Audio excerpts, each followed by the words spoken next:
History often hides its most terrifying truths behind silence. Some names were erased, some screams never recorded, and some lives were deliberately forgotten. What you're about to hear is not just a story of slavery.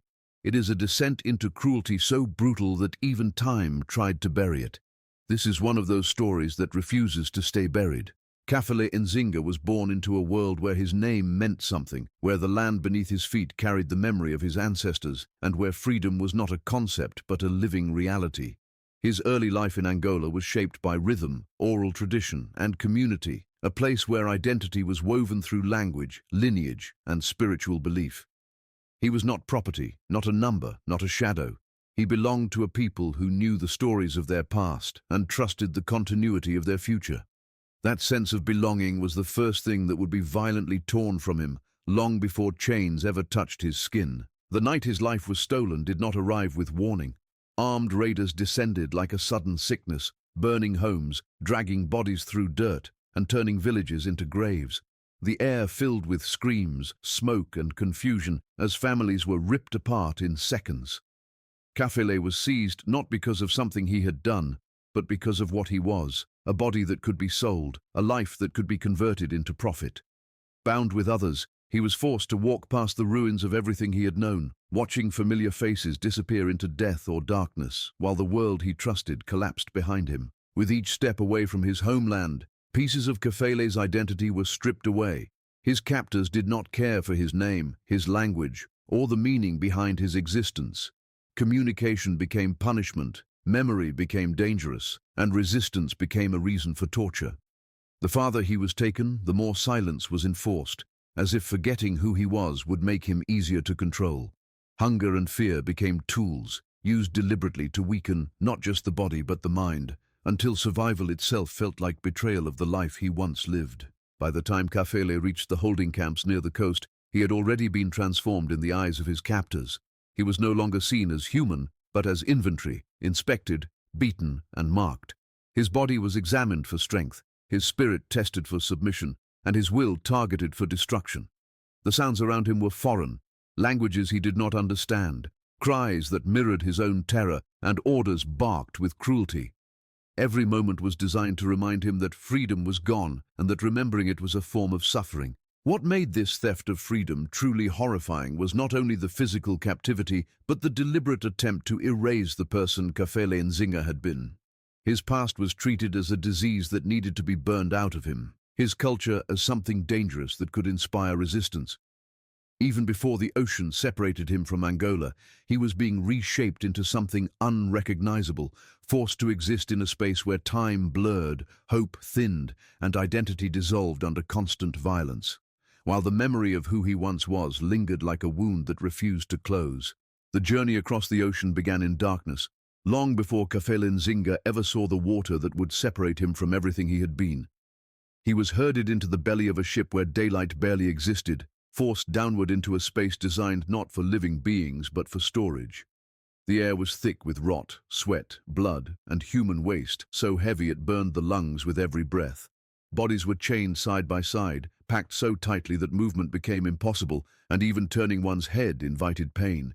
In that suffocating hold, time lost all meaning, measured only by hunger, thirst, and the screams that echoed endlessly through the wood. As the ship pushed farther into the Atlantic, the true purpose of the Middle Passage revealed itself, not simply to transport, but to break.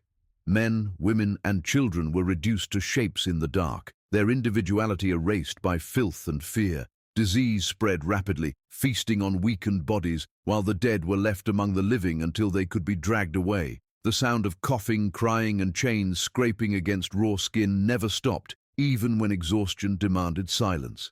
Kafele watched people lose their minds, whispering to spirits or calling out to families who would never answer, while others prayed for death as the only remaining escape. Violence ruled every moment of the voyage. Those who resisted were beaten in front of others as a warning. Their suffering turned into spectacle. Food was thrown down like scraps, and water rationed so cruelly that thirst became a form of torture. When illness took hold, the sick were often ignored, their bodies growing weaker until they were deemed worthless. Some were thrown into the ocean without ceremony, their final moments swallowed by waves. while the rest were forced to listen, knowing that survival depended not on strength or innocence, but on usefulness to their captors. The psychological terror was as relentless as the physical pain. Kafele could not see the sky, could not tell day from night, could not know how far the ship had traveled or where it was going. The ocean became an unseen monster surrounding him, vast and merciless, carrying him toward an unknown fate. The language of the guards was sharp and alien, every shouted command reinforcing his isolation. Even memory became dangerous because thinking of home intensified the horror of its absence, turning nostalgia into another form of suffering that gnawed at the mind. By the time land was whispered about among the captives, Kafele Nzinga was no longer the man who had been taken from Angola. His body was scarred, his spirit exhausted, and his sense of self fractured by weeks of terror that felt endless. The Middle Passage had accomplished what it was designed to do. It had transformed living people into survivors of a nightmare, conditioned by fear and loss. As the ship creaked toward its destination, the captives carried with them the invisible wounds of the crossing, wounds that would continue to bleed long after the ocean released its grip, wounds shaped by darkness, cruelty, and the knowledge that the worst might not yet have come. Life on the plantation was governed by terror disguised as routine, where every day followed a rhythm of suffering designed to exhaust both body and will. Before dawn, Kafele Nzinga was dragged from restless sleep by the crack of a whip or the bark of an overseer's voice, his muscles already aching from the previous day's labor. The fields stretched endlessly, demanding strength that hunger had already stolen, and the sun became another master, burning skin and draining breath without mercy. Work was not measured by human limits, but by how much pain a body could endure before collapsing, and even collapse was punished as defiance. Punishment was woven into daily life, unpredictable and deliberate, meant to keep fear alive at all times. A missed step, a slowed pace, or a glance held too long could result in brutal consequences. Kafele witnessed men beaten until their backs split open, women dragged away for private punishments never spoken of aloud, and children disciplined with a cruelty that ignored their age. These acts were not hidden. They were performed openly to remind everyone watching that pain was a language the masters spoke fluently. Fear spread faster than any command, shaping behavior through terror rather than obedience. Beyond the physical brutality lay a quieter, more calculated form of torture, the constant erosion of the mind. Kafele was forbidden to speak his language, practice his customs, or acknowledge the life he once knew. Names were replaced with labels, and identity was treated as a threat that needed to be crushed. Even silence was monitored, as if private thoughts themselves were dangerous. Nights offered little relief, filled with exhaustion, whispered sobs, and the memory of screams carried by the wind, while the mind replayed trauma without pause. Trust among the enslaved was fragile, intentionally broken by systems that rewarded betrayal and punished solidarity. Overseers encouraged informants, turning survival into a cruel competition where one person's safety could mean another's suffering. Kafele learned to measure every word, every expression, knowing that desperation could push even the kindest soul into complicity. Isolation became another weapon, making individuals feel alone even when surrounded by others who shared the same chains, the same hunger, the same fear. Under this constant pressure, survival demanded emotional numbness, a shutting down of feelings that once defined humanity. Kafele's days blurred together into a cycle of labor, punishment, and exhaustion, where hope felt dangerous and memory painful. Yet beneath the forced obedience, something restless remained, an awareness of injustice, a memory of freedom, a quiet resistance that refused to disappear entirely. Life under terror reshaped him, hardened him, and taught him that survival itself was an act carried out under threat. In a world where cruelty was law and mercy was absent, the erasure of humanity did not happen all at once. It was a slow, deliberate process designed to hollow a person out from the inside. For Kafele Nzinga, the first assault was on his name. The sound that once connected him to his ancestors was discarded and replaced with something easier for his captors to pronounce, something stripped of meaning. Each time the new name was forced upon him, it was a reminder that his past was considered worthless. Names carried memory, and memory carried power, so both had to be destroyed before resistance could take root. Language followed soon after, treated as a dangerous weapon rather than a form of expression. Kafele was punished for speaking the words of his homeland, for letting familiar sounds escape his mouth. Communication became limited to commands and obedience, reducing complex thoughts into simple reactions of fear.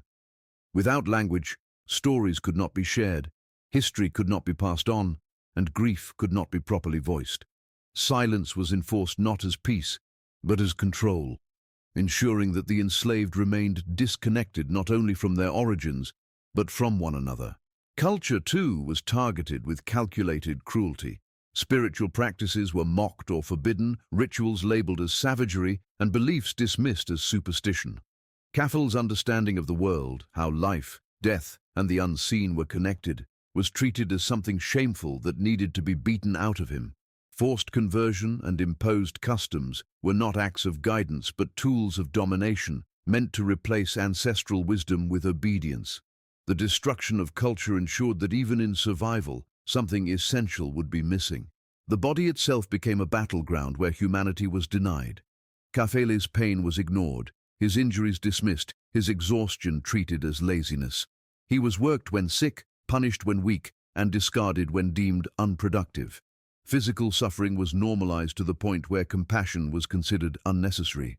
The constant exposure to violence desensitized both the oppressor and the oppressed, turning cruelty into routine and stripping suffering of its significance until pain became just another sound in the background of daily life. Perhaps the most devastating aspect of this erasure was the forced internalization of worthlessness.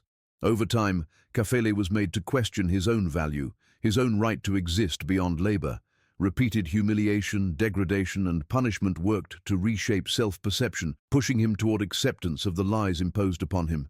Humanity was not only taken by force, but pressured into submission from within, leaving behind a fractured sense of self where survival required suppressing memory, identity, and dignity in order to endure another day in a world determined to deny his existence as a human being.